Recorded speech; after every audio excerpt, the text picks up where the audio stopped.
I feel good, but I'm meaner when I'm nailing. So bow down, the child of calamity is coming. Okay, this is the Bushclass Intermediate knots.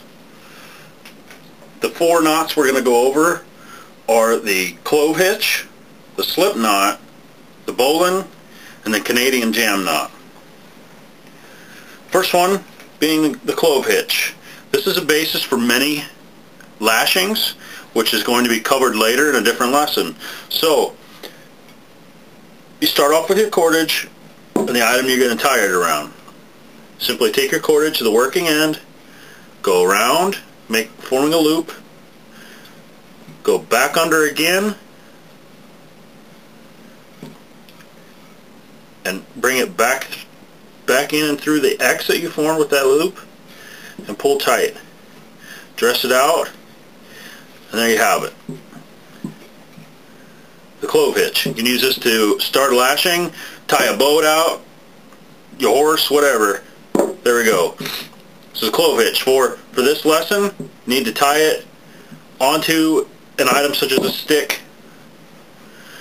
There are other methods of tying it, as far as you just make the loops and then slide it over the item and pull it tight. Either way works as long as the knot looks correct. Next one, slip knot. Everybody knows this knot. If you don't, you're about to learn it. Simple knot. Form a loop. You want the longer end to go back through the loop. Pull tight, and now it's easily adjustable.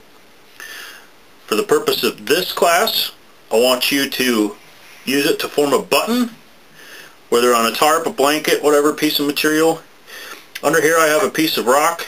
You can use leaf debris, dirt, whatever you need to. Just make sure it's soft-sided, rounded edges so that it doesn't cut through the item you're trying to go through. So there, I pinched it up,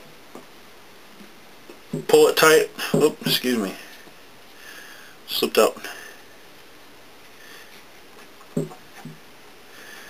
Put it around it, pull it tight. There we have it. Working button. Now I could use this to lash this out, tie this blanket up, whatnot. To untie, release the tension, pull it off, and it pops right out. So, moving on to the next knot. The next knot we're going to go over is the Canadian jam knot. Very effective knot. Terry Barney has an excellent video on his Iowa Woodsman YouTube page. I will link that in this video so you can check it out. He does a much better class on it than I do. But for this purposes, first thing you're going to do, you take your cordage, and now some cotton cordage and whatnot doesn't seem to work as well with the Canadian jam knot. You have to experiment with different ropes and cordages, but for this one I'm using this poly cord. Simply tie an overhand knot just like you tie your shoes. Have a tab at the end. Now be prepared to lose this much of the rope if you ever want to completely untie it, because you're going to have to cut this off. It's going to get very tight. Now I'm going to tie a second overhand knot coming up from the bottom, such as that, away from the first. Leave the opening so that I can feed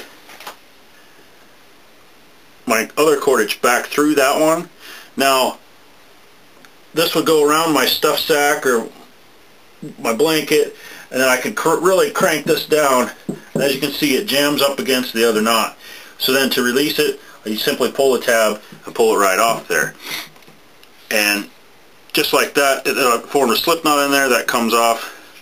But for this class, I want you to use it to compress something. Here I'm going to use a stuff sack. It's got my poncho liner in it. I've got several of these tied already, and this is how I like to use them. I keep them tied, and then I don't have to go searching for my cordage or use up different cordage to make more of these.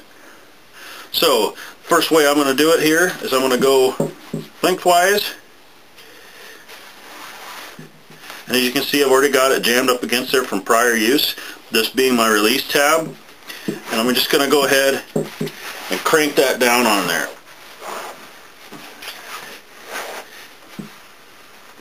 Okay, work it onto it, taking my extra wrapping it around the item so that it's not waving in the air, and I don't want to cut it off because I might have a bigger item to lash next time. So there we go. There's that way. Now this one, this would usually be left attached to my pack, and then I would just slip my blanket back through, but for the class purposes I have it off. So I'll go ahead and crank that one down this way.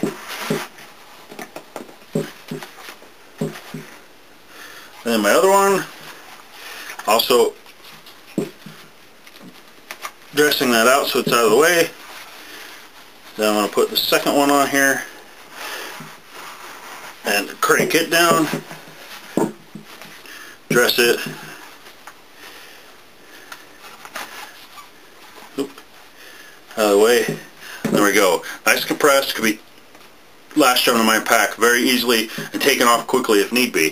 That eliminates the need for one of these high dollar compression sacks if you don't have one.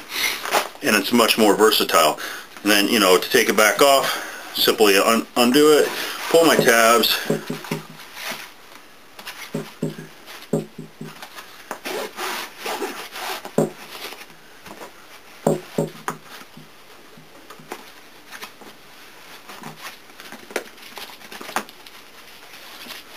so for this lesson, I want you to compress something or lash something using the Canadian jam knot, whether it be a sleeping bag, a blanket, a piece of material, your coat, what have you. That's for this lesson. Now, the last line, or the last knot we're going to go over is the bowline. Two different ways that I tie this particular knot. Same knot. One's one-handed as if in a self-rescue. The other one is if I'm going to use it to tie something out that I want a loop that is not going to close on itself, but is easy to untie. So, first thing we're going to do with the rope. This direction is going to be the long end, this one being the working end. First thing I want to do, make a loop. Think of this loop as the rabbit hole. This end of the rope being the rabbit. The rabbit's going to come out of his hole. It's going to go around this other portion, or the tree, and back down the hole. Simple knot once you get it mastered. Once it's tight and dressed, it will not come, this loop will not get any smaller. Easy to untie when it's not under pressure, but under pressure, almost impossible to untie.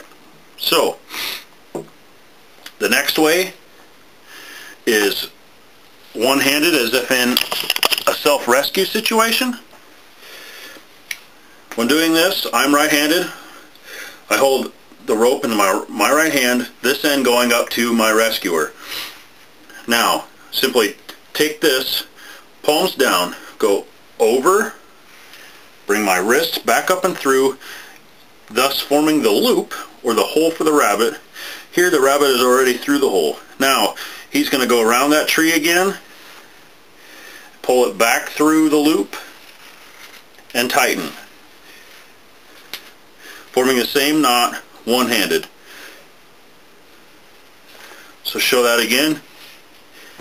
Over, around the tree, back, and through. The bowline. For this exercise, I want to see both the one-handed as well as if we're using it for a tie-out.